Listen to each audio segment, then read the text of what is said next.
I wanted to take a moment to talk about our sponsor, Alt21, the foreign exchange and hedging platform that saves you time and money on cross-border transactions. A previous guest, Dan Gardner, spoke about forecasting and risk. One of his central points was, as he put it, the things we're doing now are so incredibly complex, to see even a little bit into the future takes an enormous amount of struggle, and even then we're going to make mistakes. As CEO of Newroll, predicting just 12 months out is hard. As we expand, variables and risks multiply. Anything I can do to take risk off the table is helpful. In the past, I've been blind to the risk of FX exposure in our budgeting. A small movement could eat into our investment budget and compromise our credibility when our forecasts are wrong. If you want to remove risk from your foreign exchanges without breaking the bank, head to alt21.com. That's alt21.com to find out more.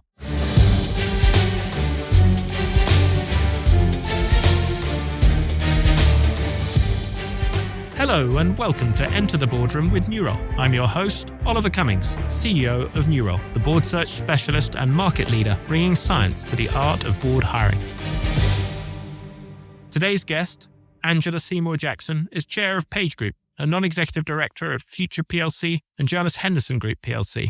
She is a non-executive director and senior independent director at TrustPilot Group plc. She is also the deputy chair of Pikl, a startup insurance business. Previously, she was non-executive director of eSure plc and Rentokil Initial plc. She was deputy chair, senior independent director and chair of the remuneration committee of GoCompare.com before it was acquired by Future plc. Angela, a huge welcome and thank you so much for joining us today. Thank you so much. I'm really delighted to be here. What an amazing collection and range of organisations you have been involved with. I'd love it if you could just share with our listeners the beginning of your journey into the boardroom. I feel very fortunate that I have had quite an eclectic group of companies that I've worked with as a non-exec in terms of sector and size. It was something I was concerned at, having had a career mainly in financial services, that if I did go into the non-exec world, I would get pigeonholed in that. Not that there's anything wrong with financial services. I love it. It was my background, but I wanted to do other things than just that. The way it came about was I was running RAC, which had been owned by Aviva, and we'd sold the business to Carlyle Private Equity. So I was working with Carlyle. We were doing quite a tricky carve out of the business. And part of that carve out, we were trying to carve out the HR and payroll system. It was proving quite problematic. And I was desperate to find somebody, a CPO, who had done that before. I asked Carlyle for help because I didn't know of anybody. And they put me in touch with somebody they said had done the same job for AA, our large competitor. And it turned out that this chap called Martin Sawkins, he'll remember this, he was working for Rentokil as their HRD at the time. And so I was on a brief to go and take him out for dinner and persuade him to join us, and failed at that because I took him out for dinner. He didn't want to join because he likes working for Rentokil. But he was super helpful and put me in touch with an interim and so helped us. What was interesting about that discussion was he was still interested in the sector, was interested in what we were doing in terms of our strategy. And so we had a bit of a chat about, we're taking quite a lot of cost out, but actually we're also trying to still keep pushing forward in terms of the customer experience. So we're making selective investments in technology and process efficiency, et cetera, et cetera. And Martin said, oh, that's very interesting, Angela, it's quite similar to Rentokil. And me thinking, oh, is it? Well, I'm not really sure. Do we know anything about Rentokil? And he talks a little bit about delivering the promise through remote workers and how you look at those efficiencies, but also that your promise is delivered often by one person in front of your customer, kind of one at a time. So it was quite fascinating to have this discussion. And then he said to me, if we could introduce you to our CEO, maybe we could run a session and you could share some of your learnings and talk to us about your new system, etc. And in all honesty, I remember feeling a bit horrified because we were so busy and I thought my team will kill me and they'll all say we're too busy and now we've got to spend a day doing this. But I felt I had to because he'd helped me. So we agreed and the team came up and it was a fantastic day. So everybody learned lots. We got on. The culture was quite similar and very down to earth, very customer focused and very straightforward. Lots of learnings both ways. And 5 or 6 months later, he phoned me and said, we'd like you to meet our chair. We're thinking about adding to our board. And if you're interested, we'd be quite keen to put your name forward with the recruitment consultant. There'll be a process, etc., which I did. And the rest is history because I was appointed.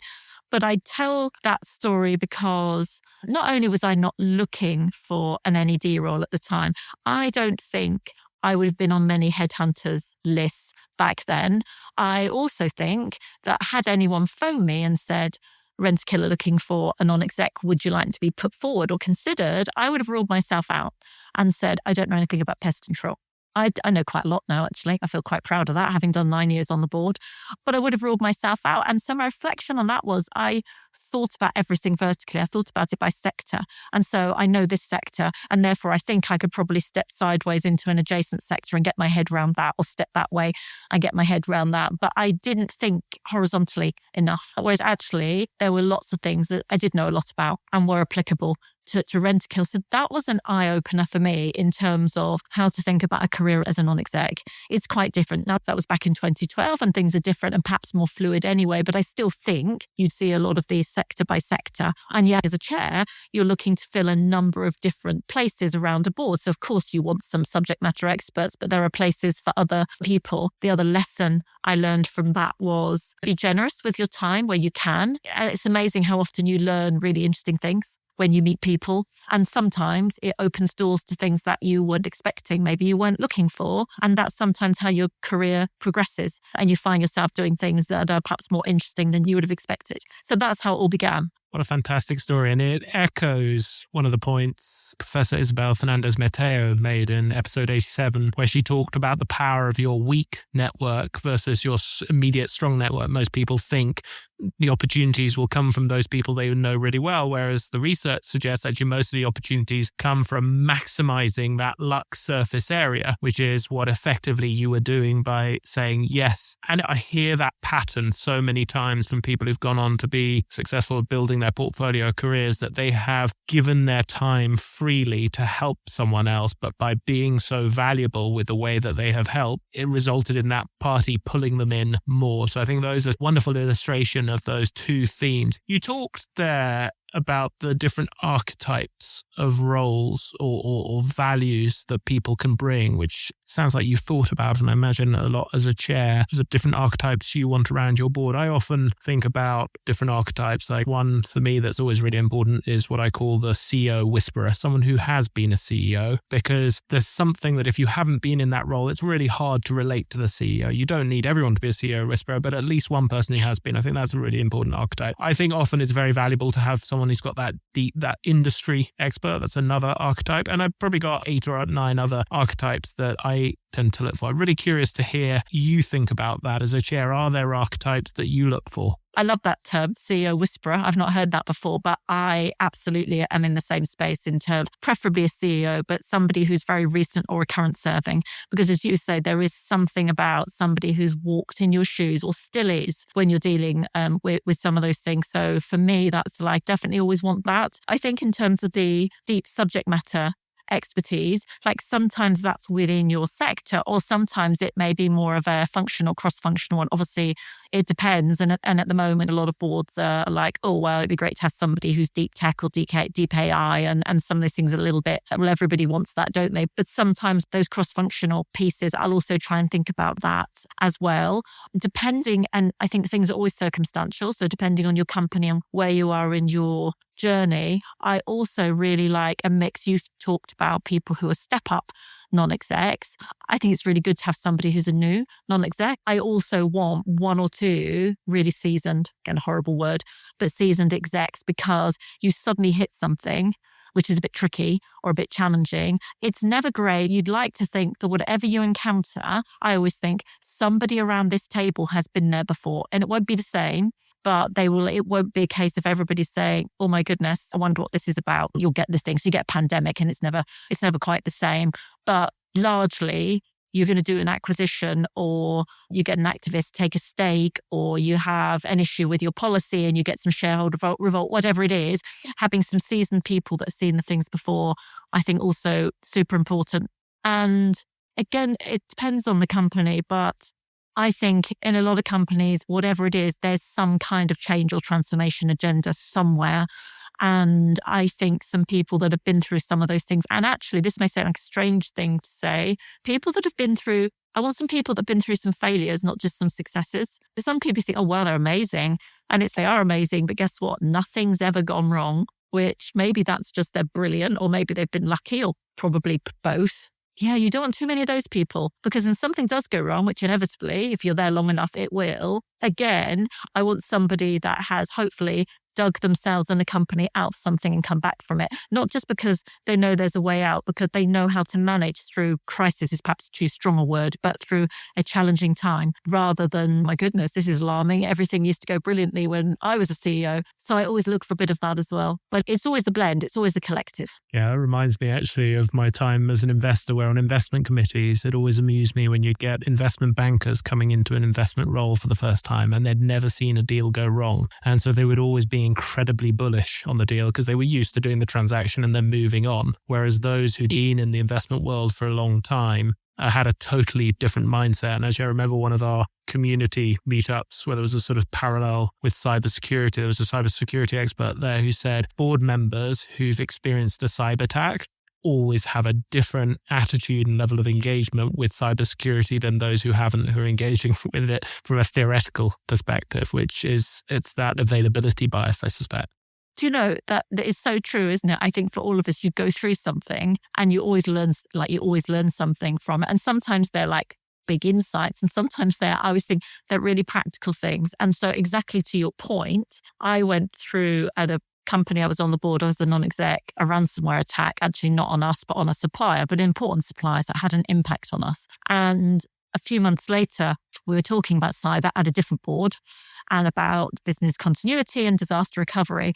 And there were some plans and they talked them through and they were very comprehensive and lots of advisors have been involved. And I said to them, you know, you're going to do like a sort of a rehearsal of this. When you do it, can you make sure you do it to the point that you actually try and phone up the people that you need and actually work out how long it takes to get them and then to get them in the room, in the virtual room. And I think some people thought, oh, what an incredibly detailed, odd point to raise. But it was because at my other company, we struggled to get hold of people. People were on planes and then some people's details weren't completely up to date. And so they got to everybody, but the elapsed time to do that, I think everybody had those kind of basic housekeeping things, which they seem so obvious, but often they're not in place. So I would absolutely agree. You go through things, you learn things. Sometimes they're big things, sometimes they're small practical things, but it changes your take a little bit. So interesting. That was exactly the same point that Dmitry Chichlo in episode 35 made, who's the sort of a cybersecurity expert who sits on the board of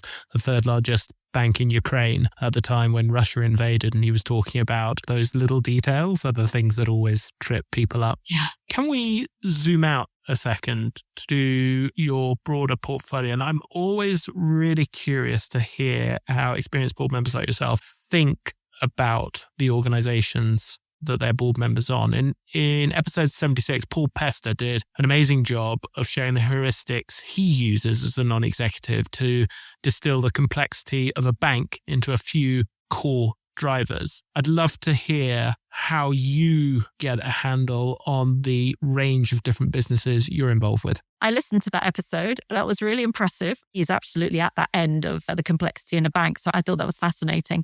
I guess if I give you a sort of a general view and then I'll maybe use a couple of examples. So I start at a really simplistic kind of basic level. And I start by two things. Firstly, being making sure I am super clear at the most simple level of the purpose of the company. Like, what is the problem it's seeking to solve at its kind of core level? And then from that and from solving that problem, how does it make money? And so I always start there before we then get into the kind of drivers and you get into the financials, because stepping right back from that to understand that. So for example, at Peter Mulman, the founder at TrustPilot, started that in 2007. And when he tells the story, he told me when I was interviewed by him, he did it because he wanted to make the internet a safer and more reliable place for his mum to be able to buy things. So his mum wanted to buy something off a company that wasn't well known back in the day when the internet was mainly small companies that weren't well-known brands. And she was a bit anxious about whether she could trust this and she should buy it or not. And so the genesis of Peter's idea was, what can I do that would mean people like my mum would feel more confident doing this? And so then his idea was, well, can I create a marketplace, which is a safe marketplace where my mum can go and she can meet businesses there and know that actually these are ones that she can place more trust and reliance in. And that's really important. And Peter tells that story because already I think somebody joining the board, it urges you back into, even today, Pilot's purpose is to be this universal symbol of trust. And so that's quite lofty ambition. Then you get into, what does that mean then? What does that mean for the two sides of this business model? Because then I will always go into the business model. And in TrustPilot, you'll go, well, okay, with this business model, you've got consumers who leave reviews. You've got businesses who are getting insight and getting feedback from those consumers. And the businesses are paying for the service, or some of them are paying for the service. And at the heart of all of this for both sides is, do we trust when we come on this platform? Do we trust that what we are seeing there is fair and accurate and balanced? And so immediately I can go into TrustPilot, even before I've looked at what they say the KPIs are. And there are some really important things here around, how do you establish trust? What is it you do that builds trust? What are the risks to that? And how do you monitor that? Because without that, you don't really have a business. If there's no trust, there's not much for business here. I should say maybe for listeners that for listed businesses, if the governance is good, you should also be able to, when you're doing your kind of research beforehand and looking at the report and accounts, the KPIs are disclosed, not just what they are, but why they are. And if the business is good, that's going to give you a really good insight into the business. Shouldn't just be reporting them. They should be the things that are embedded in the DNA and are being monitored and used to run the business. So that also gives you a good way into it. So I will then go into the business model, and I'm looking at the drivers of success, but also as much the risks to that. So when I look at something like TrustPilot, for example, very quickly, you look into those businesses, you're looking into the number of new businesses that sign up, you're looking at the price points, you're looking at the extent that people are willing to repeat business. So businesses that renew and keep renewing, and then whether the proposition is meaningful for them. So maybe they trade up and they'll have a data package or an insight package and they'll pay a bit more. Looking at all of those things and the metrics there is how you start to understand this wheel, if you like, how does it get powered? Well, businesses have to trust it. They have to repeat, and hopefully they trade up and it was meaningful, so I buy something else from you, and so on.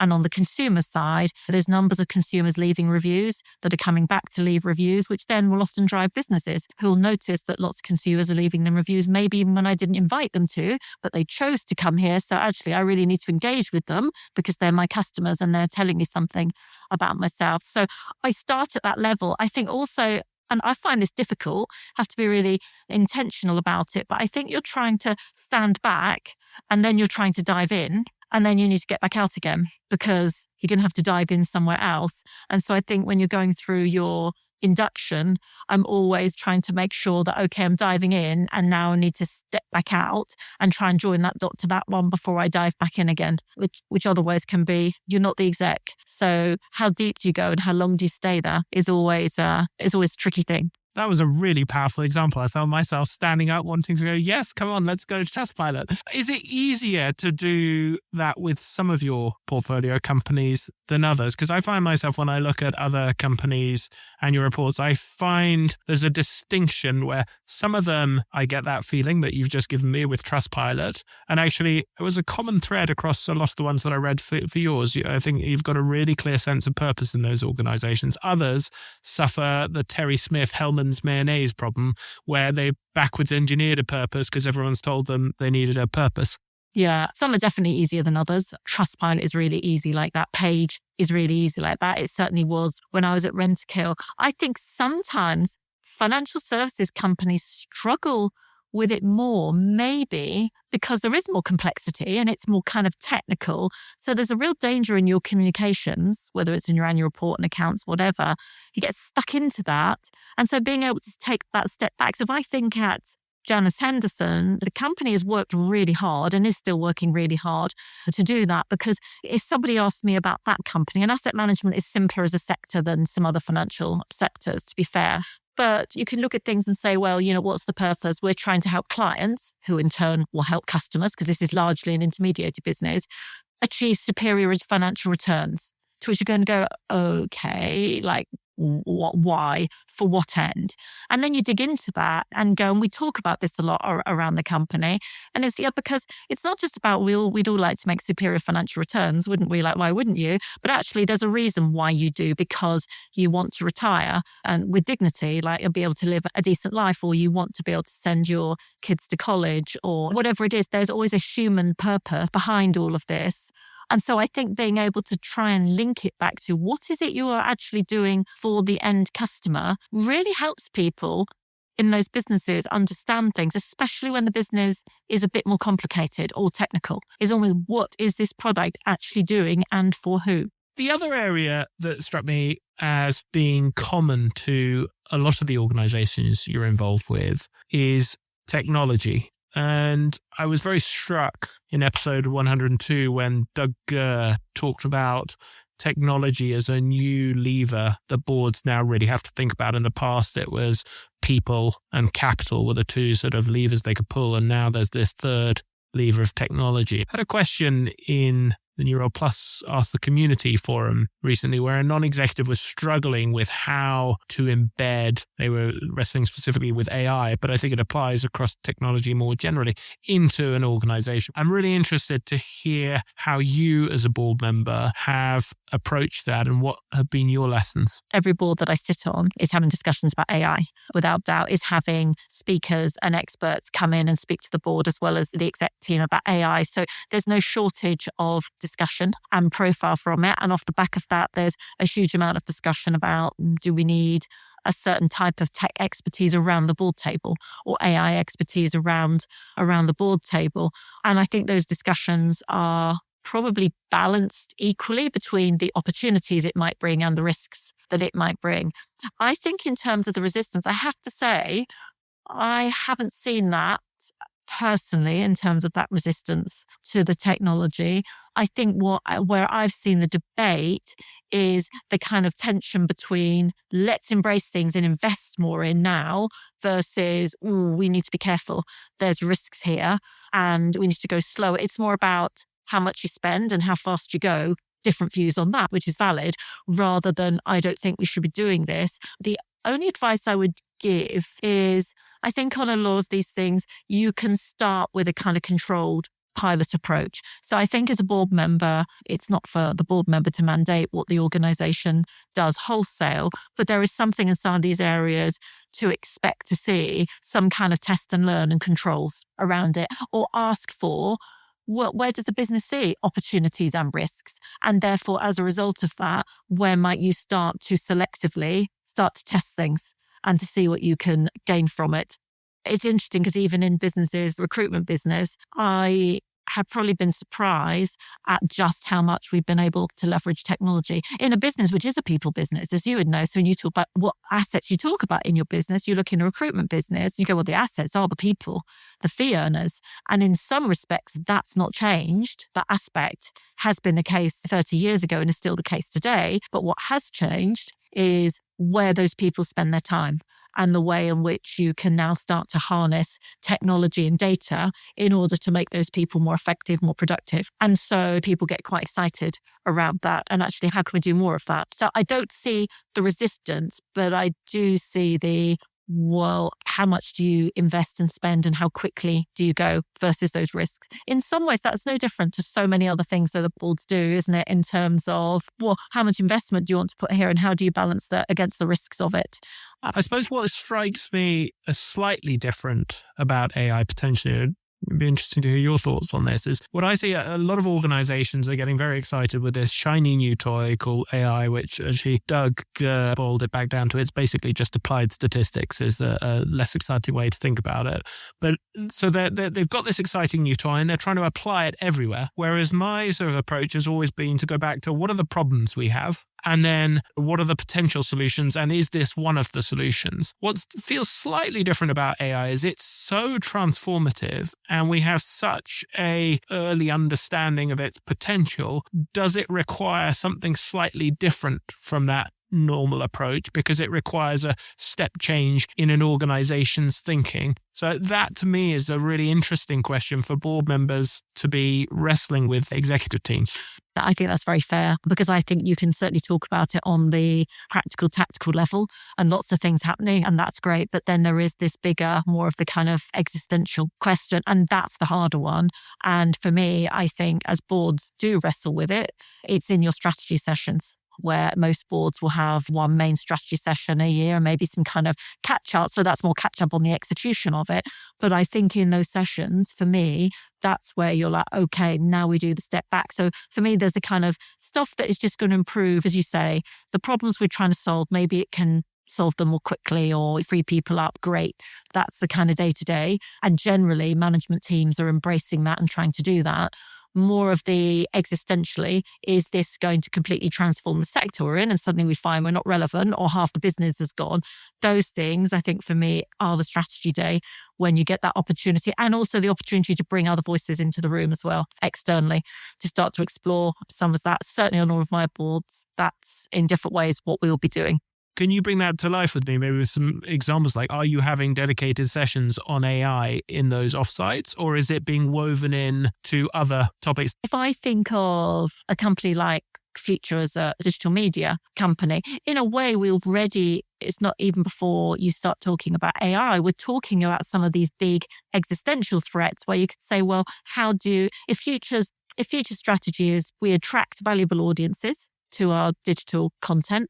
And then when they reach us, we're really effective at monetizing them, whether that's by ads or e-commerce, whatever it is. But we attract these specialist, valuable audiences. So how do they find us? One of the ways in which they find us is through Google. So I might Google, I don't know, I'm not a gamer, so I should fully get myself lost here. But what's the latest game that's coming up and what people thinking about it? And you might get directed to one of our digital publications. But you might do that search through Google. Increasingly, we already see, and that's been a way in which we have attracted lots of our audiences. Now, back to your very first question about drivers, that's one of the coast kind of drivers. Firstly, attract valuable audiences. How? Google and some other ways, but Google being the absolute dominant one. And then you move to things like Google Discover, and you and I will know you type something in as a search and suddenly you get quite a lot of the answer straight away. And depending on what the question was, obviously, maybe I don't need to go anywhere. Maybe I don't need to jump onto the site because you've answered my question. My question was just like, where can I buy this game? And Google Discover says, here are 3 places that stock it.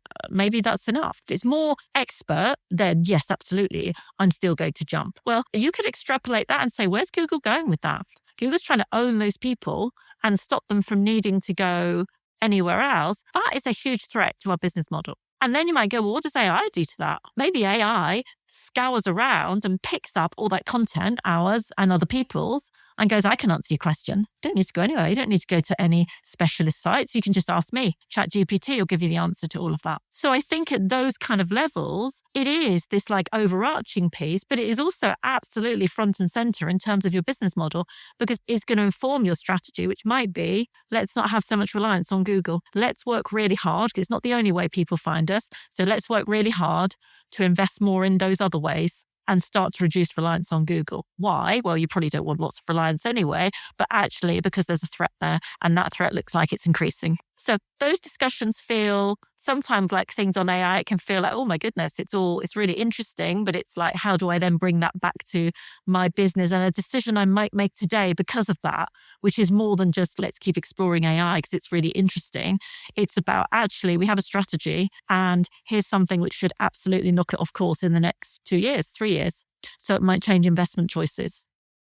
So as a board member, are you raising that in a board meeting and saying, I think we need to have a separate discussion on this? Or like, how are you weaving that into the fabric of the organization's thinking? I think whenever you're in the run into a strategy session, I do this on my board where I chair and other chairs do, we talk together about there's an up and coming strategy session. What do we all feel is really important on that session? And so often management will come an initial idea. So there may be a paper which says, we've got 2 days. This is what we think we do. But it is initially an iterative process where there's a discussion around the board. And so that might be already there. But if it wasn't, you may get a board member that says, hang on, can we talk about, I don't know, the threats of Google, or it may be in the asset management space, like what do we think the impact of AI is going to be in terms of this area? Can we make sure we have a session on it? Which then may be a discussion about, do we have the expertise in-house? Do we do that ourselves? Or do we need to bring in some external voices on that? And so it'll be that back and forth. And is this a big enough part of the strategy session or not? So I think at that point it's collaborative. Normally the team would be, but if it's not, absolutely, a board member will be saying, I think it'd be really good for us to spend some time on this. Reminds me of one of Reid Hoffman's 8 rituals of the best boards that he works with, which is the Dorian Pulse, where before every board meeting, he gets every board member to write down what they think should be top of mind, send that in, and then gets every board member to vote on which of the sort of the highest priority, as a way of making sure they're constantly pulling in the dynamic priorities rather than just following a scripted agenda, which I've always quite liked as a tool. It's really interesting. And actually, when Ali Dibaj came in as the new CEO of Janus, Henderson set out a new strategy, and he went through a process then of identifying a number of initiatives. They were called SLT initiatives, and they were doing this as an exec team. And it was being reported up to the board. And inevitably you get to this point where hopefully there's more kind of ideas and opportunities than you have resources and money. And so you need to make some choices depending on the value and the ease of execution of all of those.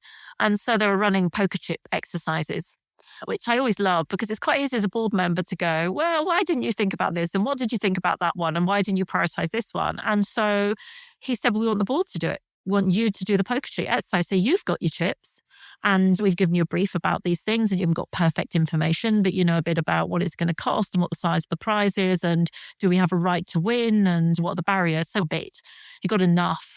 Make some choices. That's always a hard bit. Where would you spend or not spend and put it to the bottom line, which I also thought was quite clever. So you could just go, no, actually, return to shareholders.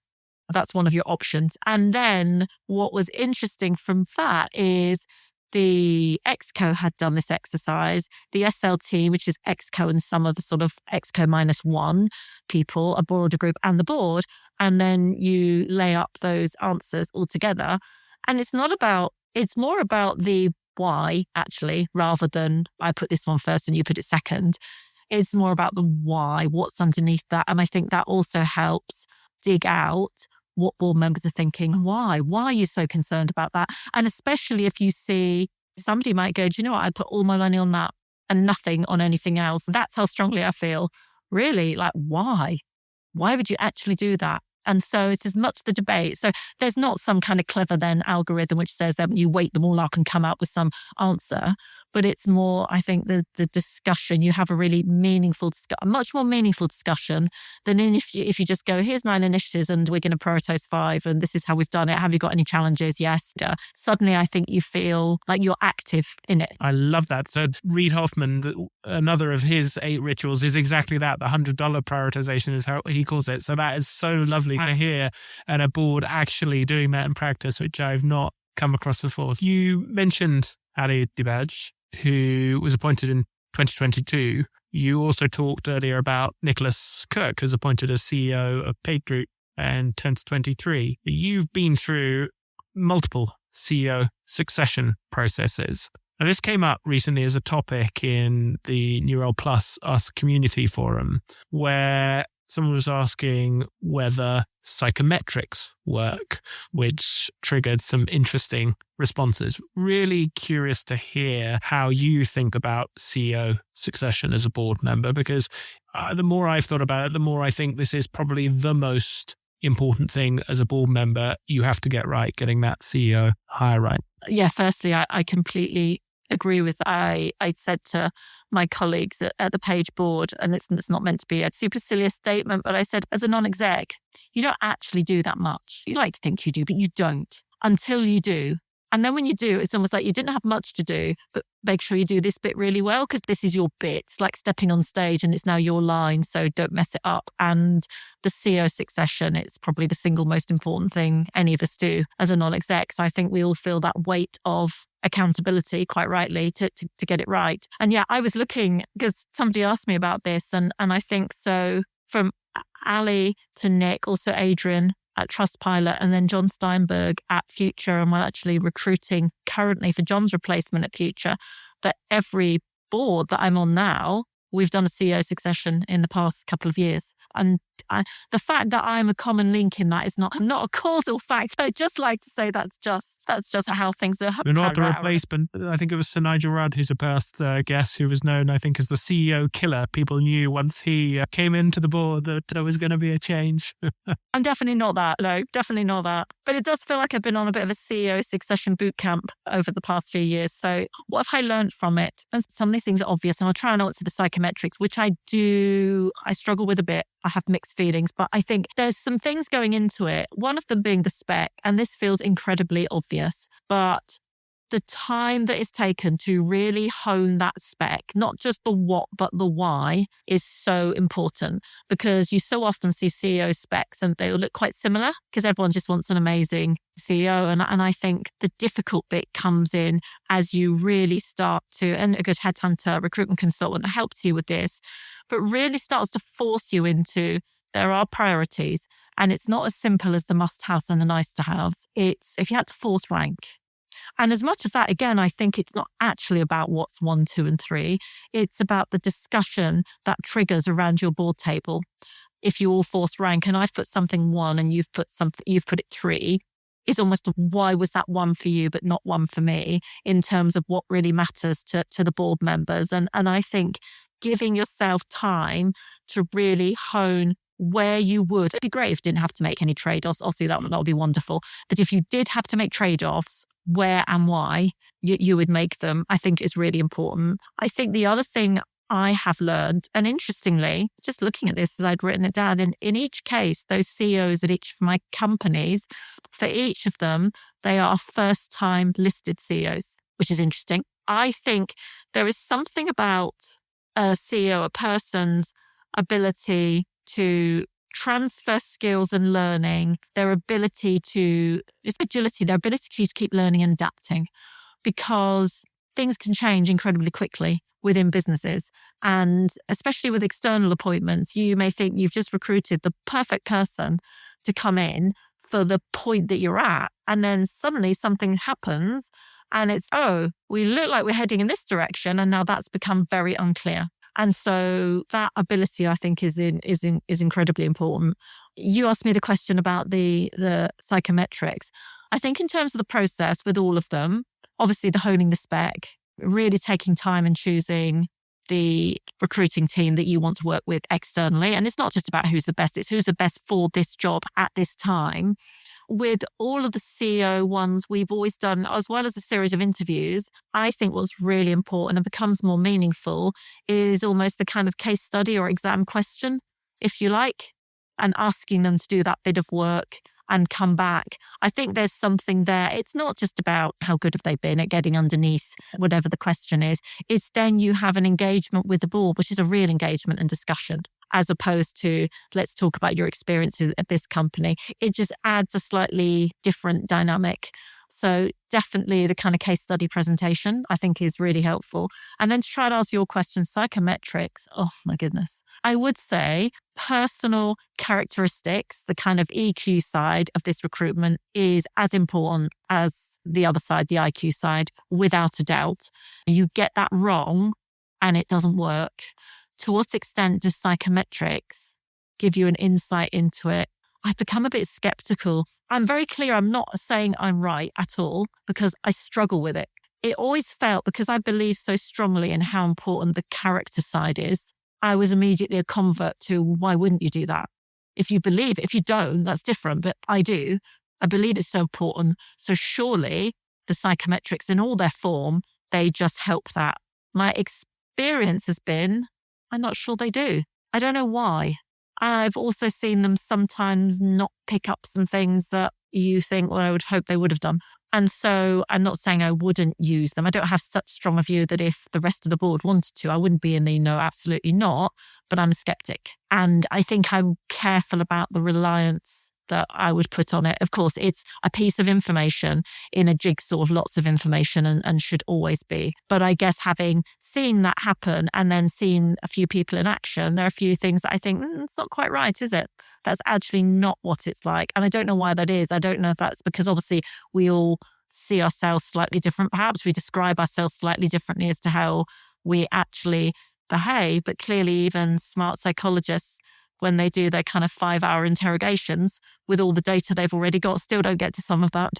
It reminded me of the discussion I had with Eamon Devlin in episode 105, where he talked about the disconnect between the amount of time people spend thinking about what they're going to say, which is 95% of their time, and what people observing pay attention to, which they spend 95% of their attention on looking at what's happening, the visual stimuli. I think he gave this wonderful stat of we process 11 million data points a second, of which 9 million are visual. And there's this massive disconnect. And it just strikes me that given the importance of hiring a CEO for the board, do we spend enough time on it as board members over the duration of a board sort of operation? Because I think often people have a very intense period where they think, oh gosh, we've got to do the succession, and then there's lots of focus on it. But for the rest of the time, is there not enough? Curious to hear how you think about that. Yeah, that's really interesting. I think at Page, it's something we deliberately changed a few years ago. So we had, and as I became chair, Steve Ingham had been the CEO of the business for 17 years. And we knew from discussions with Steve that there was going to be a change. And I guess we were fortunate in some ways because that was very much a discussion with Steve that we had a long run in. In a lot of cases, you don't always have that. I mean, you might do if you've got a retirement, you might have a sense of when it's coming up. But exactly as you say, I think sometimes boards, they've got a succession plan. Well, really, have they? They've got a PowerPoint with some kind of, here's some top performers and here's some programs we're sending them on. And then suddenly something happens, the CEO resigns or whatever it is. And it's, oh my goodness, and like nobody's ready. And then we're just going to have to go to the market and whatnot. I think at Page, because of that, and two, because there was a very strong view internally and actually, interestingly, with shareholders, that we should have an internal candidate. And I certainly didn't rule out external, but equally I understood, and shareholders would say this, so you've said for so long that part of your strategy is about not just organic growth, but also you grow talent from within, and that's a core competence of the business. It then becomes a bit like, well, where are your candidates then?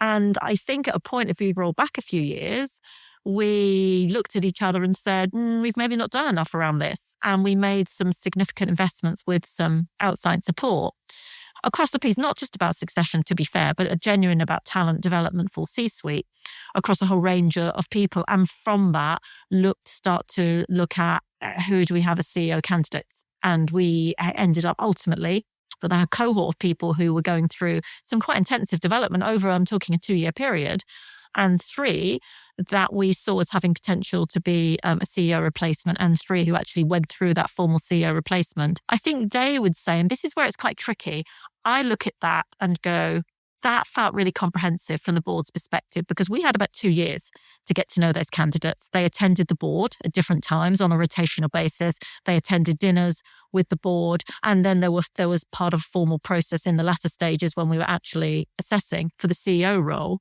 And I looked at that and thought, this is a good example of what we should be doing more on other boards. You shouldn't know that you've got that point coming to engage at this level. I think one of the difficulties with it is if you ask those candidates, one of them said to me once, oh my goodness, that succession process you put us through that went on for years. I was like, it didn't really go on for years, did it? It was talent development. They're like, it wasn't though, was it? We all knew that we were being assessed. It was quite intense and it was great to have that investment. Angela, time has flown, which means it's time for the lightning round where I'm going to say a quick question. I can ask you for a quick response if you're ready.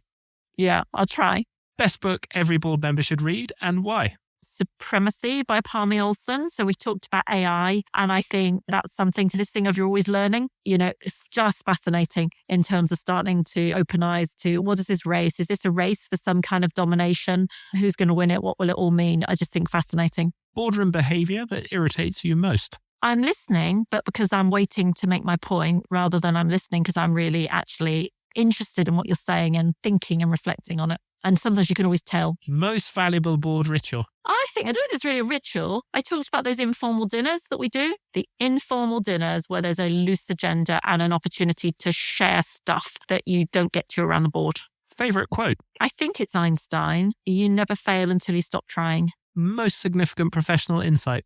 I always say to people, the management team always know more than you do. And they always know more than they have to tell you. So you want to make yourself the type of board member that people want to and feel happy sharing their thoughts, feelings and vulnerabilities with you. Worst professional advice you've ever received? Oh, I think definitely you're not ready for that yet. You need to do another 6 months in this role. What have you changed your mind on about boards over time? The importance of EQ. We've talked a lot about that. Your IQ, your experience. If you're not good at influencing, at building relationships and at really listening and leaving your IQ, your ego at the door, you won't be effective in the long run.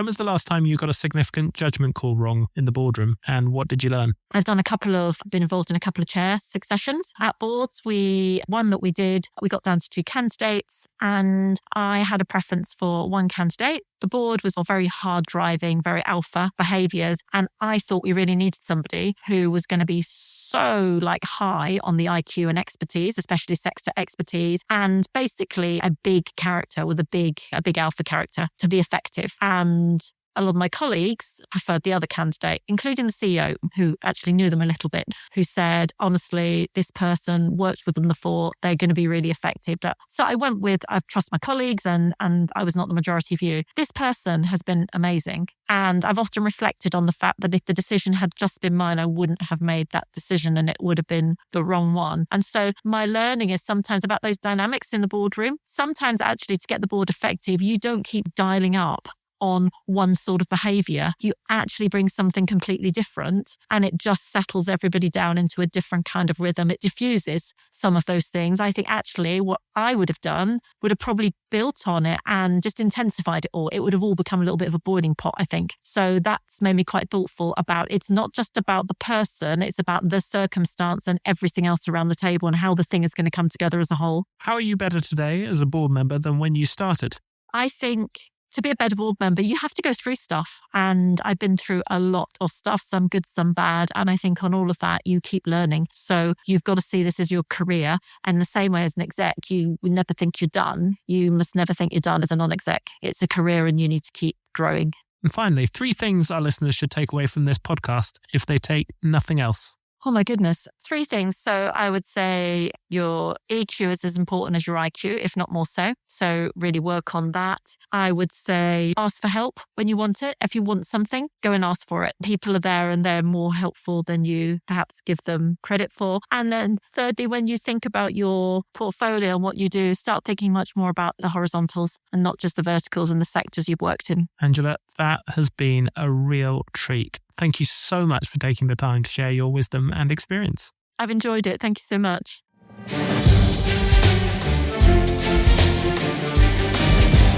Building a non-exec career is hard. For those starting out, boards can be opaque. For more experienced board members, it can be lonely and hard to stay match fit. Having placed almost 4,000 people on boards in the last 5 years, we know what success looks like. It requires time, energy, resilience, information, and connections. New Role Plus, our community of board peers, exists to give you these things, offering you wholesale support as you try to get board roles and become a standout Ned. Find out more at newrole.com/newrole-plus. That's newrole.com/newrole-plus.